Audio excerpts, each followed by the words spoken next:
샬롬.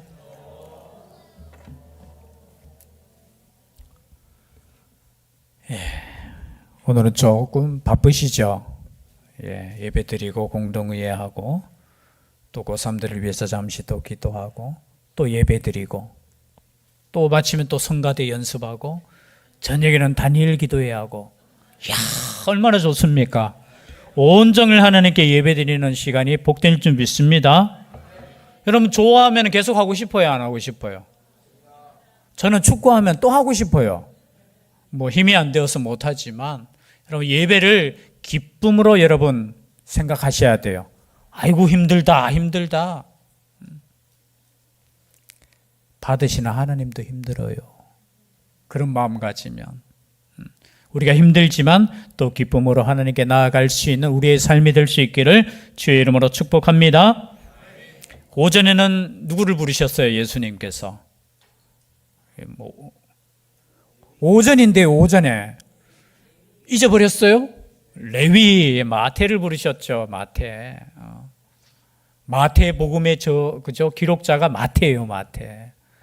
하나님께서 부르실 때는 1.1획도 그죠? 뭐 아무렇게나 하신 거 아니에요. 세리했으니까 얼마나 그 숫자 하나하나가 얼마나 그죠? 그래서 마태복음을 기록할 수 있도록 하나님께서 역사하셨듯이 오늘 이 시간에는 또 누구를 부르시느냐? 모세를 부르시는 거예요. 예수님 오시기 전에 1500년 정도의 사람이에요. 1500년. 하나님께서 부르시는 것은 변함이 없습니다. 하나님께서 그 일을 이루실 때는 물론 전능한 하나님께서 그냥 막 이루실 때도 있겠지만 반드시 하나님께서는 사람을 세우셔요. 일꾼을 세우셔요. 근데 그 일꾼을 부르시는 장면이 오늘 출애굽기 3장입니다. 여러분, 지난번 오후 예배 시간 김정덕 선교사님 말 그 전에 보면은 창세기 제일 마지막 부분 했잖아요. 그때 요셉을 통해서 그죠? 야곱의 가족 약 70명이 애굽으로 들어오게 됩니다. 뭐 때문에 들어왔습니까? 그죠? 이렇게 비를 주시지 않으니까 곡식이 없어서 살기 위해서 애굽 땅으로 이주했지요. 그런데 그로부터요, 종이는 몇 장 차이 안 나는데 몇 년의 시간이 흐르느냐? 약 400년 시간이 흘러요. 뭐 정확하게 어떤 분은 430년. 400년의 시간 동안 하나님께서 이스라엘 백성을 만드시는 장면이 있어요. 그런데 그 만드시는 장면에 대해서는 기록하지 않았어요. 그냥 400년 기간 동안 애굽에 살면서 숫자가 엄청나게 불어났어요. 들어갈 때는 몇 명이라고 했죠? 어떤 분은 70명, 어떤 분은 75명. 근데 그 약 70명의 사람이 400년이 지났는데 우리가 알다시피 그 20대에서 군대 갈 수 있는 그 나이만 해도 60만 명이 넘었잖아요. 그래서 추측하건대 한 200만 정도. 대구 시민 전체가 지금 몇 명이죠? 240 몇만 명, 그죠?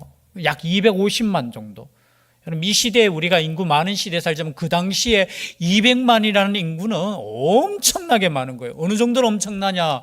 애굽 사람들이 봤을 때 자기들보다 더 많은 숫자가 있는 거예요. 이러다가는 큰일 났다. 왜냐하면 그 당시에 전쟁하면 무슨 싸움이에요? 요즘은 무기 싸움이죠. 그 당시에는 숫자 싸움이에요, 숫자. 그래서 만약에 다른 적군이 만약에 애굽 땅에 쳐들어오면은 만약에 저 민족의 적군의 편에 서버리면 우리는 끝이다라는 거예요. 시간이 그 정도 지나니까 결국은 어떻게 되느냐? 이 애굽 왕 바로가 작전을 쓰죠. 어떻게 하면은 이 사람들의 인구가 줄어들까? 그래서 노동을 시키면 된다. 힘들게 하면 된다는 거예요. 그 노동을 시키고 힘들게 하면 이 사람들이 이게 뭐죠?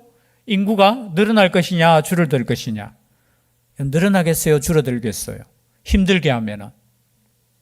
우리 생각에는 힘들게 하면은 아니에요. 내가 볼 때는 요즘 제가 볼 때 힘들게 사는 민족들의 인구가 더 많아요, 적어요? 자녀들이 더 많아요. 여러분, 잘 산다고 해서 뭐 숫자가 늘어나는 거 아니에요. 우리는 지금 늘어나요, 줄어들어요? 큰일 났어요. 여러분, 그래서 잘 살면은 뭐 이렇게 인구가 많아지고 뭐 죄송한데 힘들게 살면 적어지고 아니에요. 그 하나님의 계획은 그런 거 없어요. 그런데 어떻게 더 늘어나는 거야. 그래서 더 나쁜 계획을 세우지. 어떤 계획입니까? 출애굽기 1장을 읽어보시면은 산파를 보고, 그죠? 어떻게 해요? 태어나면은 어떻게 하라고? 남자아이면은 죽이라고 했는 거예요, 여러분. 아니, 이런 나쁜 바로 왕이 그런 작전을 피는 거예요. 그런데 그 산파죠. 십브라와 부하입니까? 이름이? 출애굽기 1장 15절에 보면은 히브리 산파 십브라 부하, 이 사람들은 하나님을 경외하는 사람들이었어요. 하나님을 두려워하는 사람이었어요. 그래서 어떻게 해요? 그냥 죽이지 않고 그냥 잘 출산하게 했는 거야. 그 너희들이 왜 이렇게 죽이지 않았냐 하니까 아이고 우리가 가기 전에 벌써 다 나왔던데요. 지혜롭게 그렇게 했어요. 결국 어떻게 됩니까? 그러면 태어나서 남자아이면 어디에다가 갖다 버리라고? 다리 밑이 아니고 어디예요? 우리나라도 옛날에 힘들 때, 그렇죠? 아이 낳아가지고 다리 밑에 뭐 버린다는, 진짜 버렸는지는 모르겠지만 소문이 있었죠. 그래서 물으면은, 그죠? 말 안 듣는 자식 물으면은 너 다리 밑에서 주워왔어 하면서 이런 막말을 했은 적도 있잖아요. 절대 그러면 안 되는데. 그러니까 어떻게 해요? 그냥 홍해물에 그냥 던져버리고 죽여라는 거예요. 나중에 보면은 마지막 재앙이 무슨 재앙이었죠? 장자재앙이잖아요. 왜 장자재앙을 받았느냐? 그것 때문이에요. 자신들이 히브리 아이 남자아이를 죽였잖아요. 여러분 우리가 생각할 때, 저도 옛날에는 그 말씀 읽을 때 뭐 아이들은 무슨 죄가 있어? 여러분 똑같이 하나님께서 심판하시는 거예요. 그때 태어난 아이가 누구냐? 바로 모세라는 아이예요. 레위 지파 사람이죠. 레위 지파의 후손 중에, 그죠? 임신하여 나는데 너무 잘생겼는 거 보고 죽일 수 없어서 어떻게 했느냐? 나일강에 버리긴 버리는데 어디에 싸서 버려요? 갈대 상자에 싸서. 아마 그 당시에 모세뿐만이 아니고 그렇게 버릴 수도 있어요. 아니 버리라고 하긴 했잖아요, 그죠? 그런데 그것을 어떻게 해요? 싸서 이렇게 버리는데 그 누이였죠. 누이가 계속 살펴보고 있는데 누가 그 아이를 발견합니까? 하나님의 계획은 있어요. 그죠? 바로의 공주. 그 역사적으로 보면 그 공주는 자식이 없어요. 그리고 바로의 외동딸이었어요. 보니까 이 아이가 너무 불쌍한 거예요. 자신의, 그죠? 아버지의 그 명령 따라서 아이를 죽이라고 했지만 얼마나 그래서 야, 이 젖먹이는 자식에게는 뭐 결혼을 안 했으니까, 그죠? 젖먹일 수 없잖아요. 그래서 젖먹이는 히브리 사람 찾아오라니까, 그죠? 모세의 누이였던 누굽니까? 미리암이 누구 데려와요? 진짜 엄마를 데리고 오는 거예요. 여러분 참 어떻게 보면 읽으면서 하나님의, 그래서 모세는 자신의 친엄마의 그 젖을 먹고 자랐어요. 그 일정한 기간이 지나고 난 뒤에 젖을 뗄 때쯤 돼서 이제 이 아이를 누구한테 맡깁니까? 바로의 딸 공주에게 맡기고, 이 공주는 이 아들을 이름을 모세라고 짓고 그리고 자신의 아들로 이렇게 양자로 삼는 거예요. 시간이 지났습니다. 모세는 자신이 누구인지 알고 있었을까요? 몰랐을까요? 알고 있었죠. 자신은 히브리 사람이라는 거. 근데 어느 날 보니까 이 애굽 사람 중에 그저 히브리 사람을 괴롭히는 한 사람이 있는 거예요. 모세가 어떻게 했을까요? 어떻게 했을까요? 뭐 다 아는 이야기인데 여러분 아시더라도 어떻게 했어요? 죽여서 모래에 사 숨겨뒀어요. 그때 나이가 모세가 40세예요. 참 시간이 빨리 가죠. 여러분 우리 인생 뭐 이야기하라 하면 할 말 별로 없어요. 그죠? 모세도 그저 40년 동안 그냥 그 바로의 그 궁전에서 애굽의 교육을 받고 애굽의 언어를 배우고, 그죠? 그러면서 보는데 어느 날 갑자기 자신에 대한, 나는 히브리 사람이라는 걸 알고 있잖아요. 근데 보니까 자신의 민족이 애굽 사람에게 어떻게 해요? 지금 핍박을 받는 거예요. 화가 났어요. 그래서 아무도 보는 사람 없다고 생각하고 그 사람을 어떻게 해요? 죽였다는 거예요. 그리고 숨겼습니다. 근데 다음날 보니까 이제 누구하고 싸워요? 같은 히브리 사람들끼리 싸우는 거예요. 그것을 보고 어떻게 해요? 그 잘못한 사람에게 책망하고 당신 같은 민족인데 왜 그렇게 할 수 있느냐 했을 때 그 같은 민족이었던 사람이 오히려 대들죠. 어제는 애굽 사람을 죽이고 오늘은 나를 죽이려고 하느냐고. 결국은 자신의 죄악이 드러나게 됩니다. 바로가 그 소식을 듣고 어떻게 모세를 죽이려고 찾습니다. 그리고 모세는 도망가게 되는 거예요. 어디로 갑니까? 미디안 광야에 가는 거예요. 우리 인생이 이렇게 되는 거예요. 어쩌면 자신은 자신의 민족을 구원하기 위해서 내가 한번 힘을 쓰겠다 하고 그렇게 했는데 결론은 어떻게 되었습니까? 광야로 그냥 도망치는 인생이 되는 거예요. 그리고 거기서 또 좋은 사람을 만나요. 르우엘이라는 사람. 미디안의 제사장이라고 하죠. 오늘 말씀에는 보니까 이드로, 이름은 원래 이드로고 아마 르우엘은 그 제사장의 그 직분 이름일 거예요. 엘의 친구라는 뜻이에요. 르우엘이. 거기에 그죠? 딸 시브라와 결혼했습니다. 그리고 몇 년이 또 시간이 흐르느냐? 또 40년이 흐르는 거예요. 그 40년 동안 뭐 했느냐? 오늘 말씀에 나옵니다. 모세가 그의 장인 미디안 제사장 이드로에 뭘 치더니? 양떼를 치더니. 여러분 애굽의 왕자에서 지금 뭐로 바뀌었어요? 양치는 그것도 자기 양? 아니요. 장인의 양떼를 치는 거. 어떻게 보면 신분이 더 낮아졌어요. 그저 궁궐에서 살다가 어디서 살아? 광야에서 사는 인생. 그렇다고 해서 여러분 우리의 인생에 하나님께서 보시지 않는 거 아니에요. 계획이 없는 거 아니에요. 때로는 우리의 인생길에 있어서 떨어질 때 있어요. 아니 광야로 갈 때 있어요. 하나님의 계획이 있는 줄 믿습니다. 40년 동안 하나님께서 나타나시지 않으셨어요. 40년 동안 그냥 모세는 그냥 평범한 양치는 그냥 목동에 불과, 그것도 나이가 80세까지 그냥 양을 치고 있는 거예요. 그런데 오늘 말씀에 여러분 아시죠? 호렙산에서 지금 여호와의 사자를 만나게 됩니다. 떨기나무는 뭐 우리로 표현하면 가시나무 같은 거 있잖아요. 뭐 덤불, 풀과 같은, 거기에 불은 타는데 그 나무가 탑니까 안 탑니까? 안 타는 거예요. 그러니까 그냥 불이 아니라 이것은 이상한 불이라는 거예요. 그래서 가까이 보려고 하는데 목소리가 들립니다. 4절이죠. 4절 다 같이 읽겠습니다. 시작. 여호와께서 그가 보려고 돌이켜 오는 것을 보신지라 하나님이 떨기나무 가운데서 그를 불러 이르시되 모세야 모세야 하시매 그가 이르되 내가 여기 있나이다. 예, 여기까지. 이름을 부르셨어요. 몇 번 부르셨어요? 모세야 모세야. 우리 축구하는 그 목사님의 아들 중에 한 명이 모세예요. 모세. 군대도 솔찬이하고 비슷하게 들어갔는데 이 모세가 얼마나 축구를 잘하는지 모세가 달리기 시작하면 다 갈라져요. 갈라진다는 뜻 아시죠? 추풍 낙엽처럼 우리 목사님들이 나가 떨어져. 막으려고 하는데 샥샥샥 빼요. 그래서 야 이름도 잘 지어. 그래서 항상 모세야 하면서 막 불러요. 그럼 모세가 달려가면 그냥 길이 열려. 대신에 우리 팀이 아니고 적팀이에요. 적팀. 제가 하여튼 군대 간다고 해가지고 제가 용돈도 좀 줬어요. 참 솔찬히 보내는 마음 같아서 뒤를 불러가지고. 근데 이 모세를 부르시는 겁니다. 몇 년 뒤에 부르셨어요? 40년이라는 시간이 흘러요. 여러분 우리 하나님은 진짜 하나님의 시간이 있는 줄 믿습니다. 우리 오전 찬양 때 항상 드린 찬양 있잖아요. 오전 제가 최고의 시간에.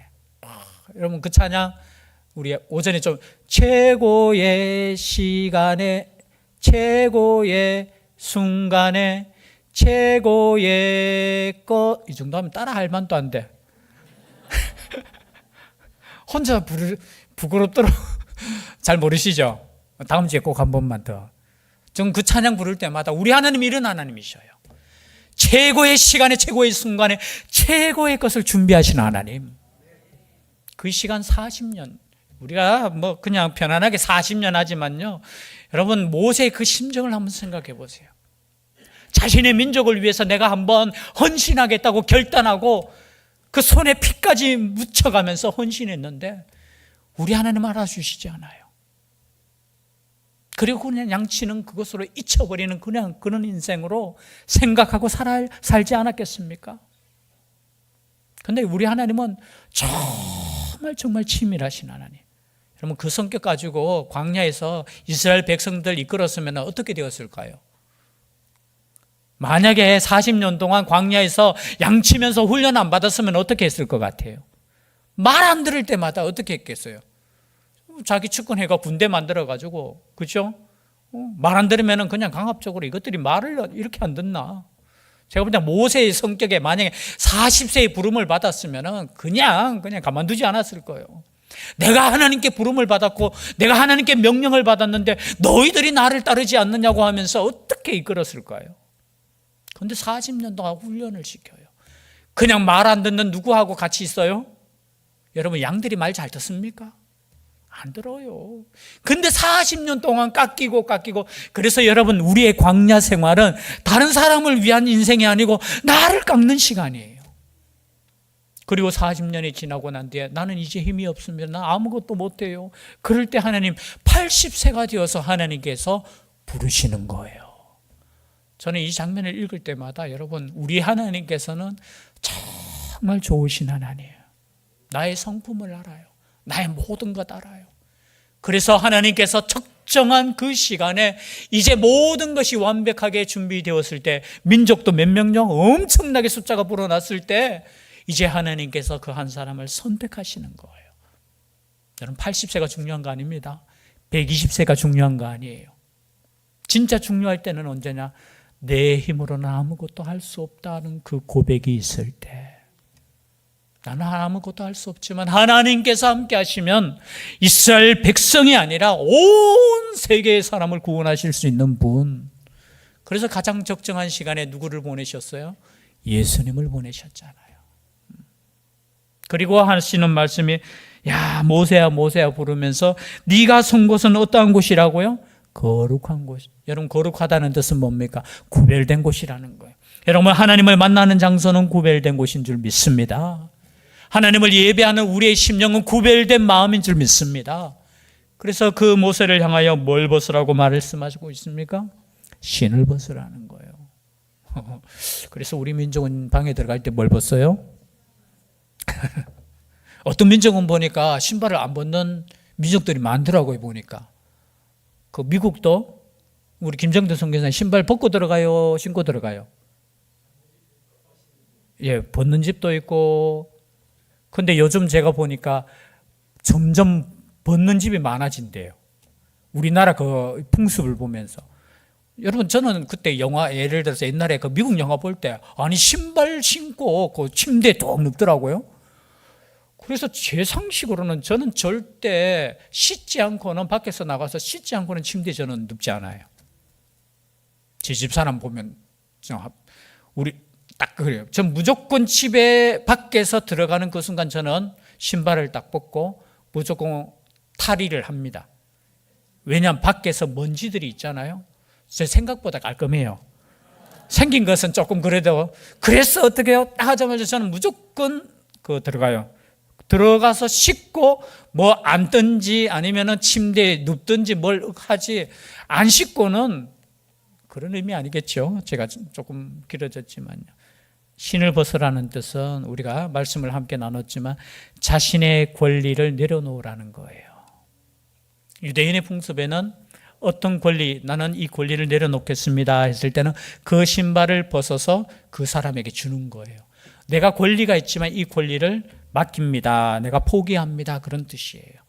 그래서 거룩한 곳에서는 우리의 권리를 내려놓아야 된다는 거예요. 나의 의지를 내려놓아야 된다는 거예요. 이것이 신약 성경에 오면 예수님께서 우리를 보고 따르라고 했을 때 어떻게 따르라고 했죠? 너희는 너희 자신을 부인하고 너희가 십자가를 지고 따르라고 했잖아요. 그게 부인이라는 거예요. 내 자신을 부인하는 거. 여러분 예수님을 따르기 위해서는 내 자신을 부인하셔야 됩니다. 아멘 하셔야 돼요. 내 자신이 부인돼야 돼요. 내 자신의 권리를 내려놓으셔야 돼요. 오직 하나님께만 영광 올리고 하나님께서 명령하신 대로 내가 살겠다고 결단하는 시간이 어떻게 해요? 거룩한 시간이라는 거예요. 그래서 우리 예배 시간도 마찬가지입니다. 예배 시간은 우리가 하나님께 감사하는 감사의 찬양과 예배 시간이 있지만 이 시간은 우리의 모든 것을 내려놓고 하나님의 뜻을 묻고 하나님의 뜻에 결정하는 그 순간대로 따라가겠습니다. 결단하는 시간이에요. 그래 우리 인생이 항상 예배의 시간이 되었으면 좋겠습니다. 그래서 이 모세를 부르실 때 딱 한 가지, 신발을 벗어라. 이제 너의 의지와 너의 그 과거에 있었던 그 모든 것을 내려놓고 나의 명령대로 따르라. 그리고 거룩하라. 하나님과 함께하는 그곳이 거룩한 장소이기 때문에 너는 세상 것 있는 것, 그 때 묻은 것 그거 내려놓고 거룩한 삶으로 살아라는 거예요. 오늘도 마찬가지입니다. 모세를 부르셨습니다. 마태를 부르셨습니다. 오늘 우리를 다 부르셨지만 또 특별히 하나님의 일꾼으로 또 우리를 부르셨습니다. 제가 아까 투표할 때 한 가지 제가 빠졌는 거 있는데, 우리 김징일 집사님, 어떤 분이 그렇게 묻더라고요. 김징일 집사님이 왜 혼자 후보예요? 김징일 집사님은 다른 교회에서 안수 집사, 안수를 받으셨어요. 그래서 교회에 또 다시 왔을 때는 1년이 지난 뒤에 그 교회에서 다시 물어야 돼요. 이게 안수는 다시 안 줘요. 안수 집사이기 때문에 안수는 주지 않지만 이제 우리 교회에서 이제 섬길 수 있는 그것을 다시 또 투표로, 그래서 우리 오늘은 이번에는 김징일 집사님만 이렇게 다시 물었는 거예요. 안수는 주지 않고 안수 집사님이지만 이제 우리 교회를 섬기기 위해서 우리가 다시 한번 투표해서 일꾼으로 세운 겁니다. 제가 아까 설명을, 저도 막 정신이 없으니까 설명을 못했습니다. 하나님께서 우리를 부르셨고 우리를 거룩하게 하시고 우리를 통해서 하나님의 일을 이루시고자 합니다. 그 말씀에 순종하며 나아갈 수 있는 우리가 될 수 있기를 주의 이름으로 축복합니다. 기도드리겠습니다. 사랑의 하나님, 하나님께서는 하나님의 시간에, 하나님의 순간에 가장 적절하게 우리를 통해 역사하시는 하나님인 줄 이 시간 말씀을 통해서 다시 한번 깨닫게 됩니다. 그 시간에 하나님께 모든 것을 드릴 수 있는 저희들 되게 하여 주시옵소서. 함께하여 주시기를 간절히 원하옵고 예수님 이름으로 기도드리옵나이다. 아멘.